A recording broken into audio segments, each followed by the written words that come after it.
மத்தேயு நற்செய்தியிலிருந்து வாசகம். அதிகாரம் 22, இறைவசனங்கள் 1 தொடக்கம் 14 முடிய. அக்காலத்தில் இயேசு மீண்டும் உவமைகள் வாயிலாக பேசியது விண்ணரசை பின்வரும் நிகழ்ச்சிக்கு ஒப்பிடலாம்.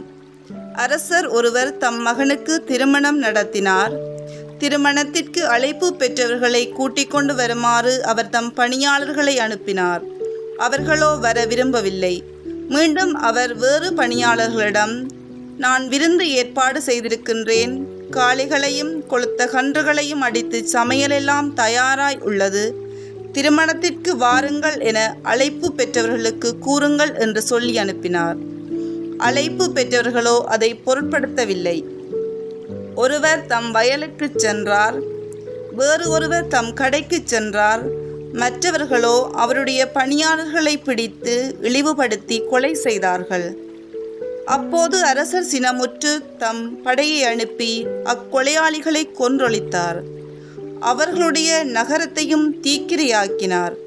பின்னர் தம் பணியாளர்களிடம், திருமண விருந்து ஏற்பாடாகி உள்ளது, அழைப்பு பெற்றவர்களோ தகுதியற்று போனார்கள். எனவே நீங்கள் போய் சாலை ஓரங்களில் காணும் எல்லாரையும் திருமண விருந்துக்கு அழைத்து வாருங்கள் என்றார். அந்த பணியாளர்கள் வெளியே சென்று வழியில் கண்ட நல்லோர் தீயோர் யாவரையும் கூட்டி வந்தனர். திருமண மண்டபம் விருந்தினரால் நிரம்பியது. அரசர் விருந்தினரை பார்க்க வந்தபோது அங்கே திருமண ஆடை அணியாத ஒருவனை கண்டார்.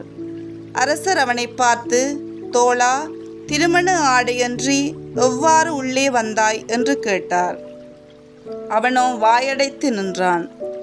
அப்போது அரசர் தம் பணியாளர்களிடம், அவனுடைய காலையும் கையையும் கட்டி புறம்பே உள்ள இருளில் தள்ளுங்கள், அங்கே அழுகையும் அங்கலாய்ப்பும் இருக்கும் என்றார்.